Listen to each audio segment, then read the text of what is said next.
प्रायश्चित अंतराल का परिष्कार। आध्यात्मिक प्रगति में सबसे बड़ी बाधा संचित दुष्कर्मों से उत्पन्न कुछ कुसंस्कारों की होती है। उन्हें हटाए बिना गाड़ी आगे बढ़ती ही नहीं। कुकर्मों का दंड दुख, दारिद्र्य, शोक, संताप के रूप में मिलना निश्चित है। साधना प्रयत्नों को यह संचित अशुद्धता उसी प्रकार अस्त व्यस्त नष्ट भ्रष्ट करती रहती है जैसे कि पूतना, शूर्पणखा, ताड़का, त्रिजटा, शूरसा आदि ने दैवी प्रयत्नों को नष्ट करने में कुछ कमी न रखी थी। इन्हें निरस्त करने की संभावना साधना उपासना द्वारा बनती है, पर दुष्कृत्यों को यह स्वीकार नहीं। अतः वे कोई न कोई कारण ऐसा बना देते हैं जिससे साधना में विघ्न पड़ते रहें और वह सही रीति से संपन्न न हो सके। इस विघ्न को हटाने के लिए साधना काल में आत्मशोधन का, कुसंस्कार परिमार्जन का प्रयत्न करना होता है। चांद्रायण या कल्प साधना में अपने आप को अध्यात्म दर्शन एवं ईश्वर सानिध्य के लिए तत्पर करना होता है। यह एक प्रकार से अपने आप को रंगना है। रंगाई से पूर्व कपड़े को धोया जाता है। बीज बोने से पूर्व जमीन की जुताई होती है। भोजन करने से पूर्व बर्तन मांज लेते हैं। पूजा उपकरण को भी प्रयोग में से पूर्व मांजना पड़ता है। शरीर का स्नान और शुद्ध वस्त्र धारण में इसी भावना का प्रतीक है कि मलिनता से निवृत्त होकर जप, यज्ञ, पूजन आदि पुण्य प्रयोजन के लिए कदम बढ़ाया जाए। पाप को पुण्य से काटा जाता है।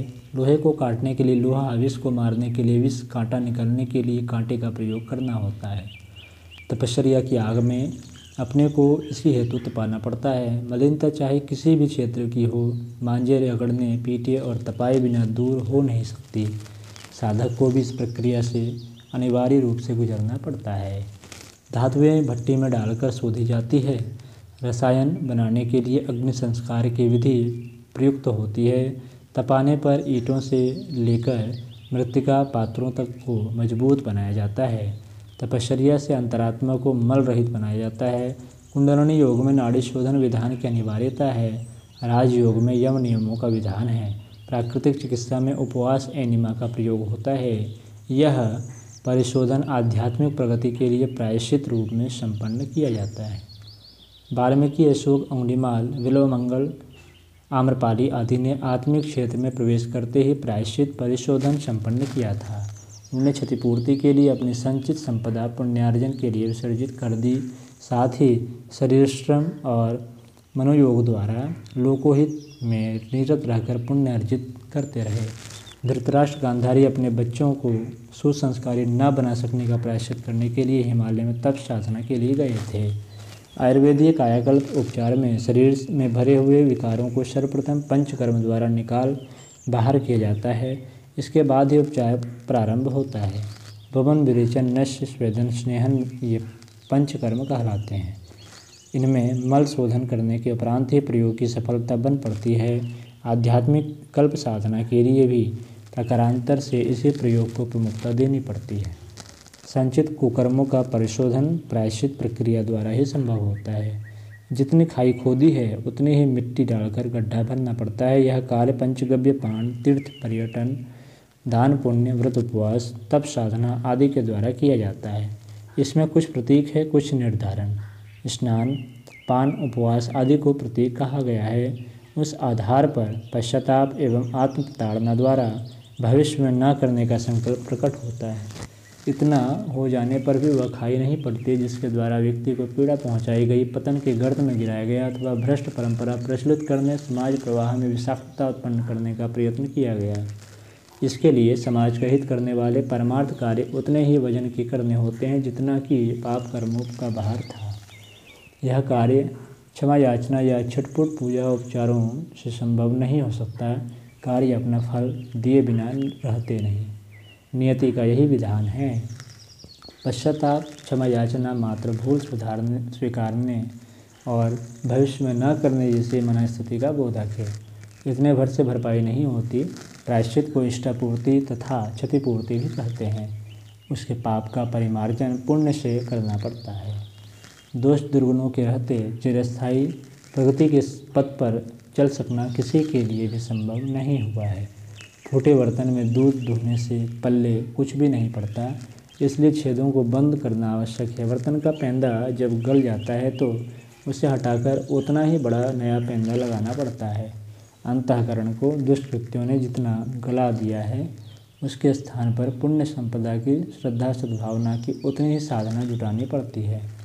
मकान के आसपास सौंदर्य अभिष्ट है तो केवल मात्र सफाई पर्याप्त नहीं, फूल पौधे उगाने और हरितिमा बढ़ाने से ही यह प्रयोजन पूर्ण नहीं होगा, इस आरोपण को भविष्य में सींचना होता है। न केवल आत्मिक प्रगति के लिए वर्ण कुकर्मजन्य कुसंस्कारों की भयावह परिस्थितियों से पीछा छुड़ाने के लिए भी प्रायश्चित परिमार्जन आवश्यक है। शारीरिक एवं मानसिक रोगों का कारण मात्र आहार विहार का विपर्य ही नहीं होता, जलवायु का प्रदूषण एवं विषाणुओं के आक्रमण से ही आदि व्याधियों की उत्पत्ति नहीं होती, वरण उनका एक बड़ा कारण है। मन क्षेत्र की गहराई में जमी हुई विष ग्रंथियाँ, मस्तिष्क की चेतना ही समूचे शरीर का संचालन करती है। इसी प्रवाह से विष ग्रंथियों का प्रभाव अंग अवयवों में पहुँचता है और उन्हें रोगी बनाता रहता है। औषधि उपचार से उनमें कोई सुधार नहीं होता, क्योंकि मूल कारण तो मन क्षेत्र में बैठा हुआ है। जड़ यथावत जमी रहे तो मात्र पत्ते तोड़ने से क्या बने। विषैले रक्त के कारण उत्पन्न होने वाले फोड़े फुंसियों का निराकरण मात्र मरहम लगाने के ऊपरी उपचार से कैसे संभव हो। उपाय गहराई में उतरकर करना होता है। इन दिनों अधिकांश शारीरिक मानसिक रोग अंतः क्षेत्र में जमी हुई कुकर्मों से उत्पन्न हुई विष ग्रंथियाँ ही उत्पन्न करती है। डॉक्टर और दवाएं बदलते रहने पर भी कोई लाभ नहीं होता, इसका उपचार जड़ उखाड़ने से ही बन पड़ता है। यह कार्य प्रायश्चित विधान अपनाने पर ही होता है।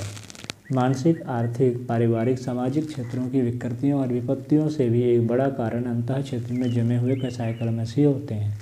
उन्हें उखाड़ देने पर ही कर्मफल या भाग्य विधान का कुचक्र टूटता है। पाप का प्रतिफल दुख है, उसकी निवृत्ति के लिए पुण्य संचय का उपचार ही काम देता है। कथा है कि एक चोर किसी साधु से आत्मकल्याण साधना से सिद्धि, ईश्वर दर्शन आदि की बातें करता और उपाय पूछता। साधु उसे फिर कभी बताने की बात कहकर टालते रहते। एक दिन चोर जिद्द करके बैठ गया कि आज तो पूछ कर ही हटूंगा।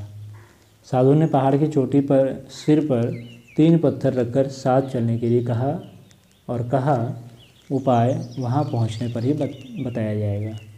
चोर 3 पत्थर सिर पर रखकर साधु के पीछे पीछे चल दिया। कुछ दूर चलने पर उस बोझ से वह हैरान हो गया। स्थिति देखकर साधु ने एक पत्थर फेंक देने की स्वीकृति दे दी। उससे कुछ देर तो राहत मिली, पर पीछे वैसी ही थकान और कठिनाई अनुभव होने लगी। इस पर दूसरा पत्थर भी उतरवा दिया गया। कुछ आगे चलने पर चोर बिल्कुल निढाल हो गया, पत्थर लेकर चढ़ना असंभव। तब तीसरा पत्थर भी फेंका गया। अब चलना सरल हो गया और दोनों चोटी पर पहुँचे। साधु ने बताया, आत्मिक उन्नति पहाड़ की चोटी पर चढ़ने के समान है। वहाँ तक पहुँचना दुष्कर्मों और कुसंस्कारों के पत्थर लदे होने पर कठिन है, उन्हें उतारने पर ये साधना विधान सफल हो सकते हैं। तुम सत्प्रवृत्तियों को अपनाओ, दुष्प्रवृत्तियों को छोड़ो। इसके उपरांत जो भी साधन करोगे निश्चित रूप से सफल होगी। इसके बिना मात्र पूजा अर्चना की लकीर पीटने वालों की तरह तुम्हें भी निराश रहना पड़ेगा। चोर तथ्य को समझ गया और पापों का प्रायश्चित करते हुए साधना से सिद्धि प्राप्त करने में सफल हुआ।